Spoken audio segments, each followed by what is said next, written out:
Let's see the question. The question says 80 gram salt of weak base and strong acid.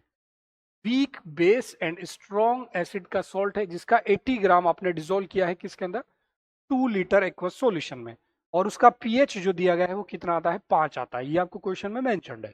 ठीक है, और x Y जो है वो आपका CHCl टाइप का स्ट्रक्चर बनाता है। ये CHCl टाइप का स्ट्रक्चर क्या होता है इस पर हम बाद में आएंगे। पहले ये जो पीएच वाली बात है, जो आयनिक इक्विलिब्रियम वाला कंसेप्ट है वो पहले यूज कर लेते हैं। उससे आपको क्या मिल जाएगा, देखो वीक बेस स्ट्रॉन्ग एसिड का सॉल्ट है तो उसकी पीएच का फॉर्मूला कितना हो जाएगा, ये कंसेप्ट हम यहाँ यूज कर रहे हैं। यहाँ लिखा है कौन सा कंसेप्ट यूज कर रहे हैं, तो ये कंसेप्ट हम यूज कर रहे हैं। PH is equal to 1/2 pKw minus pKb minus log C। ये फॉर्मूला हम यूज करते हैं किसके लिए, स्ट्रॉन्ग एसिड वीक बेस का। ठीक है, ये पीएच का फॉर्मूला आता है। तो पीएच दी गई है 5 इंटू 2 कितना हो जाएगा 10, pKw 14 होता है। pKb का वैल्यू कितना आएगा, देखो kb दे रखा है 4 इंटू 10⁻⁵, तो pKb आप इससे निकालेंगे तो pKb आएगा आपका 5 माइनस 2 log 2 जो कि बन जाएगा आपका 4.4, तो यहाँ हम 4.4 लिख देंगे और ये बच जाएगा log C। इसको आप सॉल्व कर सकते हैं, तो log C का वैल्यू थोड़ा सा आपको निकालना पड़ेगा, कैलकुलेशंस करनी पड़ेगी। ये कितना बच जाएगा, ये हो जाएगा 9.6 और इधर आके माइनस होगा तो 0.4 बच जाएगा, और 0.4 is equal to minus log C, ऐसा आप लिख देंगे। अब इसको सॉल्व कैसे करें, एंटी लॉग आप नहीं ले सकते क्योंकि आपको एंटी लॉग की वैल्यूज नहीं दी है, लेकिन कुछ वैल्यूज हमें याद होती है उसका यूज करेंगे। देखो कैसे करेंगे, ये 0.4 को लिख दिया आप 1 माइनस 0.6, इसको ऐसा लिख दिया, ये माइनस log C के इक्वल हो गया। ठीक है, log 1 को आप लिख सकते हैं, 1 को लिख सकते हैं log 10 और इसको आप लिख सकते हैं 2 log 2।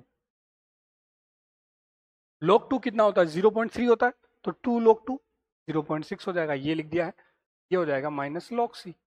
तो हम ऐसे कन्वर्ट कर लिए ताकि ये एंटी लॉग में हमें जो वैल्यूज पता है हम उसका यूज करके कर सके, क्योंकि यहाँ एंटी लॉग 0.4 कितना होगा इक्वेशन में नहीं दिया है, तो उसको हमने ऐसे कन्वर्ट कर लिया है। ठीक, तो ये देखो ये कितना बन जाएगा, ये log 10 है और ये 2 को अंदर ले जाएंगे तो log 4 हो जाएगा, तो log 10/4 लिख देंगे, और ये माइनस को अंदर ले जाएंगे तो log 1/c बन जाएगा। अब एंटी लॉग ले लेंगे तो 1/c का वैल्यू कितना मिल जाएगा 10/4, तो c का वैल्यू हो जाएगा 4/10, c का वैल्यू 4/10 मतलब 0.4। अब ये c क्या है, कॉन्सेंट्रेशन है, तो कॉन्सेंट्रेशन क्या हो जाएगी मोल्स डिवाइड बाय वॉल्यूम। तो मोल्स कितने हैं, मोल्स होता है given mass divide by molar mass. ये मोलर मास हमें नहीं पता, यही तो हम निकालना चाह रहे हैं क्योंकि ऑप्शन में हमें पूछा है मोलर मास कितना है। तो ये तो हो गया मोल्स, और मोल्स डिवाइड बाय वॉल्यूम करेंगे, वॉल्यूम कितना है 2 लीटर है, 0.4 के इक्वल आ जाएगा। तो इसको आप सॉल्व करेंगे तो मोलर मास आपको आसानी से दिख रहा है कितना है, ये 40 हो जाएगा, इसको कैंसिल करेंगे तो मोलर मास 100 आ जाएगा। तो ये आयनिक इक्विलिब्रियम वाला पार्ट हमने इसका सॉल्व कर दिया, जो कि आया है आपका ये ऑप्शन करेक्ट है। ठीक, आगे हम बढ़ेंगे, बात करेंगे तो देखेंगे डिग्री ऑफ डिसोसिएशन कितना होगा सॉल्ट का। तो जब भी हम स्ट्रॉन्ग एसिड वीक बेस का सॉल्ट लेते हैं तो उसका डिग्री ऑफ डिसोसिएशन हम मान के चलते हैं कि पूरा डिसोसिएट होगा, तो यहाँ पर कोई सवाल ही नहीं उठता है कि 0.25 हो जाए 0.5 हो जाए। डिग्री ऑफ हाइड्रोलिसिस पूछता तो हम कैलकुलेट कर लेते, लेकिन डिग्री ऑफ हाइड्रोलिसिस नहीं पूछा है, डिग्री ऑफ डिसोसिएशन पूछा है, जो कि हम 1 मानकर चलते हैं, उसी के बेसिस पर हम फिर आगे सवाल को हल करते हैं। तो ये 1 होता है, तो ये तो गलत हो ही गया, 0.25 नहीं होगा। एज लेंथ कितनी होगी, डेंसिटी कितनी होगी, ये पार्ट है सॉलिड स्टेट का, तो हम इसको अब सॉल्व करते हैं सॉलिड स्टेट के पॉइंट ऑफ व्यू से। बोल रखा है क्वेश्चन में कि CHCl टाइप का स्ट्रक्चर बनाता है। ये CHCl क्या होता है, CHCl ऐसा स्ट्रक्चर होता है जिसमें कॉर्नर्स पर तो प्रेजेंट है आपके एटम्स, और बीच में जो आपका वॉइड होता है जिसको आप कौन सा वॉइड बोल सकते हैं, वैसे तो ये वाले एटम बड़े होते हैं, वॉइड वाला एटम छोटा होता है। ठीक है, तो जो ये वॉइड वाला एटम है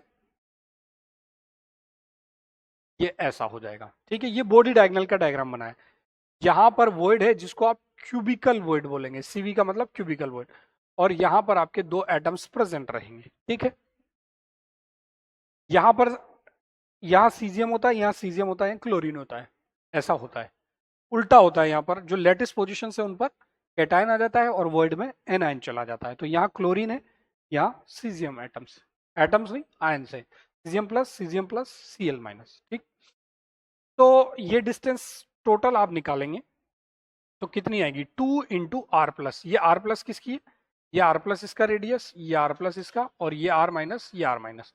तो 2 into R plus plus R minus किसके इक्वल हो जाएगा, √3a ए के। ये बॉडी डायगोनल का पिक्चर मैंने बनाया है। तो बॉडी डायगोनल कितना होता है, √3 होता है।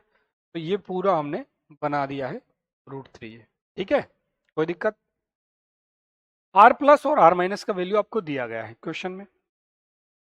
क्वेश्चन हमारे पास ये है, आर प्लस जो है 1.6 है और आर माइनस 1.864 है।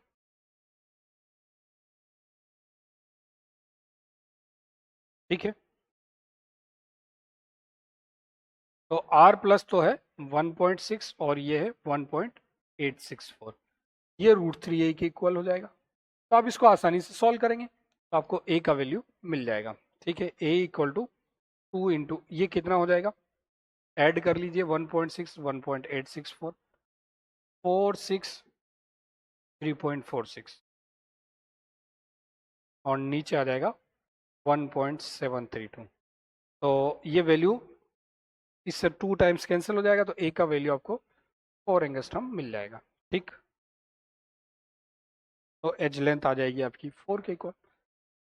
इसके बाद पूछा है डेंसिटी निकालनी है। तो डेंसिटी का सूत्र हमें पता है, फॉर्मूला हमें पता है, Z into M divided by Na into A cube. इससे आप निकाल लेंगे। a का वैल्यू आपको मिल चुका है 4 एंगस्ट्रम है, सेंटीमीटर में कन्वर्ट करेंगे तो 4 इंटू 10⁻⁻8 हो जाएगा। ये Z का वैल्यू क्या लेंगे आप, देखो Z का वैल्यू क्या लेंगे, ये CHCl में क्या होता है, एक ऐसा स्ट्रक्चर बनाता है, ये सिंपल क्यूबिक स्ट्रक्चर बनाता है, और जो आपका क्यूबिकल वॉइड है उसमें आपका क्लोरीन रखा होता है। तो यहां पर अगर सीजियम प्लस के Z की बात करें तो वो भी 1 आएगा, क्लोरीन माइनस के Z की बात करें तो वो भी 1 आएगा। ठीक है, और मोलर मास निकालेंगे तो कितना हो जाएगा, मोलर मास हो जाएगा सीजियम का मोलर मास प्लस क्लोरीन का मोलर मास। ठीक, इन सब का आप यूज करके तो डेंसिटी इज इक्वल टू हो जाएगा, Z की जगह 1 रखेंगे, मोलर मास कितना हो जाएगा, molar mass of caesium plus molar mass of chlorine, Z into M हो गया। Na का वैल्यू आपको पता है, A का वैल्यू आप निकाल चुके हैं, A इज इक्वल टू आपका आ गया है 4 एंगस्ट्रम, सेंटीमीटर क्यूब में कन्वर्ट करेंगे तो ये ऐसा हो जाएगा। इसको आप सॉल्व करेंगे तो density equal to will be equal to आपका कितना निकल के आएगा, 2.6 के इक्वल। ठीक, तो ये ऑप्शन जो होगा आपका गलत रहेगा, ये सही ऑप्शन नहीं है। तो करेक्ट आंसर हो जाएगा A एंड। ठीक, क्वेश्चन यहाँ समाप्त होता है।